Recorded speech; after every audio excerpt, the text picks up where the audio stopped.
में हम agriculture stagnation के कॉजेस के बारे में स्टडी करेंगे ड्यूरिंग द कॉलोनियल पीरियड कि ब्रिटिशर्स शासन के समय पर इंडिया के अंदर जो कृषि की जाती थी वो जनरली हम लोगों ने सुना है कमर्शियल पर्पस से की जाती थी। अब ये कमर्शियलाइजेशन ऑफ एग्रीकल्चर क्या है, यही हमारा आज की क्लास का टॉपिक है।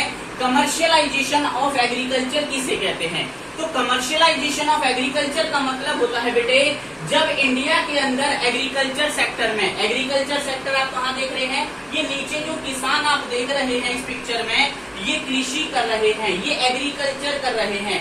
इस एग्रीकल्चर सेक्टर के अंदर जब वो क्रॉप्स का प्रोडक्शन करते हैं, कौन सी क्रॉप्स का?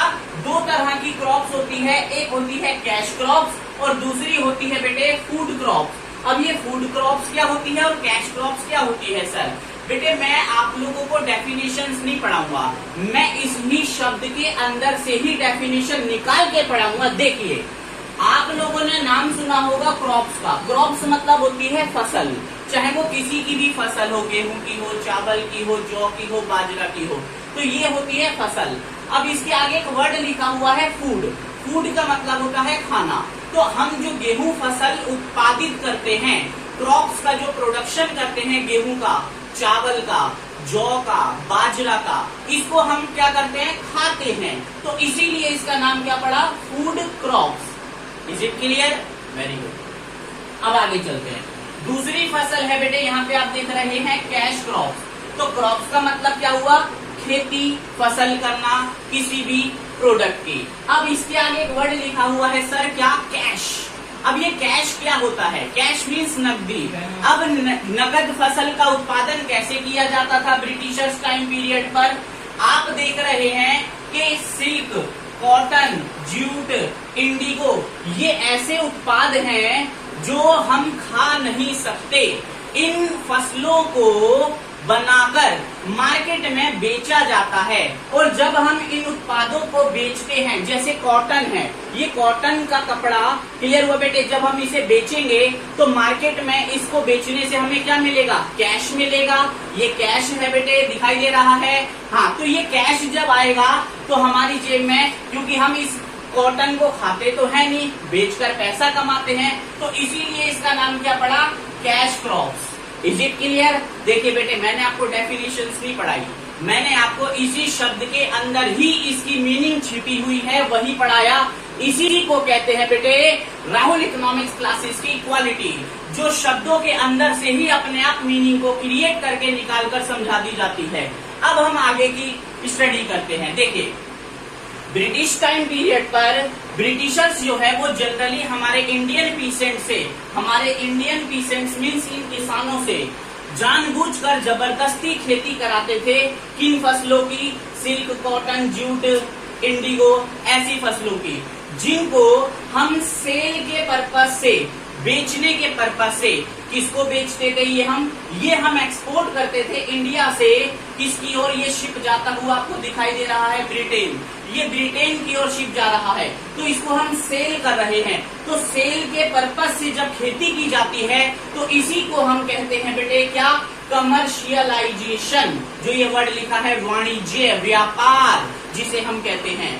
ना कि ब्रिटिशर्स ये चाहते थे कि इंडिया के अंदर जो खेती हो वो कंजम्पशन के पर्पज से हो, यानी कि इंडियंस का पेट भरे। ब्रिटिशर्स ऐसा नहीं चाहते थे, ब्रिटिशर्स अपना खुद का फायदा चाहते थे। इस फायदे के लिए वो इंडियन पीसेंट्स का क्या करते थे बेटे? माइंड वॉश करते थे। कैसे करते थे? सुनिए, वो इंडियन पीसेंट से कहते थे अगर आप इंडिया के अंदर खेती करोगे, किसकी? इंडिगो की, जूट की, कॉटन की, सिल्क की, तो हम इसके लिए आपको हाई प्राइस पे करेंगे, यानी ज्यादा से ज्यादा पैसे देंगे और आपसे इस जमीन के ऊपर जो टैक्स है वो कम से कम लेंगे। तो किसान को यहाँ से क्या दिखाई देता था? फायदा। दूसरी ओर किसान को कहा जाता था कि अगर आप खेती करोगे किसकी? फूड क्रॉप्स के प्रोडक्शन की, तो हम आपसे ज्यादा से ज्यादा तो क्या लेंगे? टैक्स लेंगे और आपको प्राइस जो पे करेंगे इस फसलों का कम से कम, जिससे किसान को क्या होता था? लॉस होता था, उसके जीवन निर्वाह को चलाने में उसे बड़ी समस्या आती थी। इसीलिए किसान जो है फूड क्रॉप्स के प्रोडक्शन से अपने आप को धीरे धीरे कहां ले गया, कैश क्रॉप्स की ओर। इसी को हम कहते हैं कमर्शियलाइजेशन ऑफ एग्रीकल्चर। अब सबसे अलग बात, एक बच्चे का मेरे पास डाउट था क्या कि सर ये इंडिगो क्या होता है, ये सिल्क, कॉटन, जूट, ये तो सर जी हमें जनरली पता है, लेकिन ये इंडिगो जो है ये हमारे लिए नया है। हमने हिंदी में भी सुना, कुछ नील करके इसे कहते हैं, ये नील क्या होती है, लेकिन सर आज तक समझ में नहीं आया। कोई बात नहीं, मैंने उस बच्चे को बोला राहुल इकोनॉमिक्स क्लासेस के अंदर आप लोगों को इस इंडिगो के बारे में इतने बेहतरीन तरीके से बताया जाएगा कि आप जिंदगी भर कभी भी इस टॉपिक को, इंडिगो को नहीं भूलोगे। सर कैसे पढ़ाएंगे आप? देखिए बेटे, राहुल इकोनॉमिक्स की क्वालिटी जो अब आपको मिलेगी, आप लोगों ने सुना होगा कि ब्रिटिश आर्मी ज्यादातर जो है व्हाइट ड्रेस पहनती थी, यानी ब्रिटिशर्स की जो ड्रेस होती थी वो व्हाइट कलर की होती थी। अब जब हम व्हाइट कलर की ड्रेस पहनते हैं तो गर्मी में पसीने आने के कारण कॉलर पे पीलापन आ जाता है और शर्ट जो है धीरे धीरे पीली होने सी लग जाती है। तो इस व्हाइट ड्रेस को, इसके ऊपर आए हुए पीलेपन को दूर करने के लिए, क्लियर हुआ बेटे, एक पाउडर का इस्तेमाल किया जाता था। क्लियर हुआ बेटे, जिस पाउडर को हम इंडिगो कहते हैं। अब ये पाउडर कहाँ देखने को मिलता है सर, ये कैसा होता है? ये पाउडर आप लोगों को मैं एक एग्जाम्पल देके समझाता हूँ। इस चित्र में, इस पिक्चर में आप देख रहे हैं, ये नीली नीली सी पत्तियां हैं जो नीचे हरी थी, बाद में ये किस रंग की होती जा रही है, नीले रंग की। इन नीले रंग की पत्तियों को पीस कर धीरे धीरे इनको सुखाकर इनका पाउडर बनाया जाता है, पत्थर जैसा। फिर उन पाउडर को, क्लियर को बेटे, इन डिटर्जेंट जैसे सर्फ एक्सल, निरमा पाउडर, इनके अंदर स्टोर किया जाता है। ये बाजार में आप लोगों ने इनकी एड भी देखी होगी, न्यूज़पेपर वगैरह, मैगजीन वगैरह, टीवी पर। निरमा की वॉशिंग पाउडर निरमा, डिटर्जेंट क्या निरमा, दूध सी सफेदी निरमा से आए, रंगीन कपड़ा भी खिल खिल जाए, सबकी पसंद निरमा, वॉशिंग पाउडर निरमा, निरमा। अब ऐसे प्रोडक्ट्स, क्लियर हुआ बेटे, इन प्रोडक्ट्स के अंदर आप कभी आपने देखा होगा तो नीले नीले से छोटे कण पाए जाते हैं। इस छोटे से नीले कणों को ही हम क्या कहते हैं बेटे, इंडिगो कहते हैं। अब राहुल इकोनॉमिक्स के अंदर आप लोगों को, क्लियर हुआ बेटे, इससे भी अद्भुत पढ़ाया जाएगा जो आप लोगों ने पहली बार ही इकोनॉमिक्स के अंदर 12th क्लास में ऐसी नॉलेज और इन्फॉर्मेशन सुनी होगी जो राहुल इकोनॉमिक्स क्लासेस में आप लोगों को प्रोवाइड की जाएगी। वो क्या है सर? देखिए बेटे, इंडिया के अंदर जो ब्रिटिशर्स थे उन्होंने सबसे पहली बार इसकी इंडिगो, ये जो फसल है, इसकी खेती कराने की शुरुआत जो है कहां से करी? बांग्लादेश के अंदर से। कहां से बेटे? बंगाल जिसे कहा जाता था। बंगाल के अंदर, क्लियर हुआ बेटे, एक डिस्ट्रिक्ट था, उस डिस्ट्रिक्ट का नाम था नादिया, नादिया डिस्ट्रिक्ट। ये नादिया डिस्ट्रिक्ट जो है, क्लियर हुआ बेटे, कहाँ था? बंगाल में। इस बंगाल में नादिया डिस्ट्रिक्ट में सबसे पहली बार किसकी, इस नील की खेती की शुरुआत हुई। कब हुई सर ये शुरुआत? ये हुई बेटे 1777 के अंदर, 1777 के अंदर। क्लियर हुआ बेटे, इस नील की खेती की शुरुआत ब्रिटिशर्स ने इंडिया के अंदर पहली बार की। अब धीरे धीरे इंडियन पीसेंट्स को, क्लियर हुआ बेटे, कहां से? फूड क्रॉप्स के प्रोडक्शन से कैश क्रॉप्स की प्रोडक्शन की ओर लाया जा रहा था, है ना। ऐसा हम लोगों ने इकोनॉमिक्स के अंदर 12th क्लास में पढ़ा होगा। लेकिन राहुल सर आप लोगों को इससे और डिफरेंट पढ़ाएंगे। वो सुनिए आपको क्या है। जो ब्रिटिशर्स ने ऐसी पॉलिसी अपनाई, इस पॉलिसी से इंडिया के अंदर एक वक्त आने के बाद फेमिन्स आने लग गया। फेमिन्स क्या होता है सर? अकाल।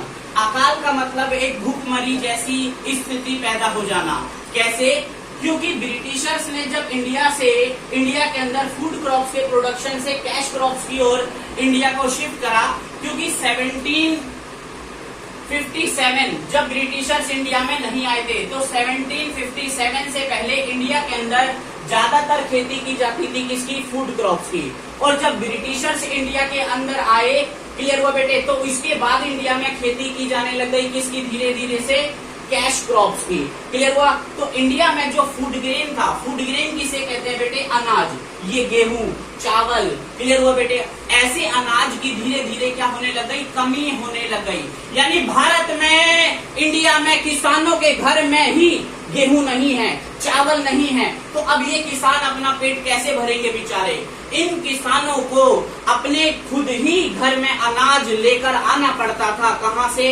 अपने पास कहीं पे भी स्मॉल जो टाउन्स होते थे उनके इलाके में, वहां जाकर वहां से शॉप से परचेज कर कर, क्लियर हुआ बेटे, किसान अपने घर में अनाज लाते थे। देखो बेटे कितनी मतलब एक दयनीय स्थिति की जैसी बात है कि एक किसान जो खुद गेहूं चावल बनाता था, उसके घर में ही गेहूं चावल नहीं है, वो खुद बाजार से लेकर आ रहा है।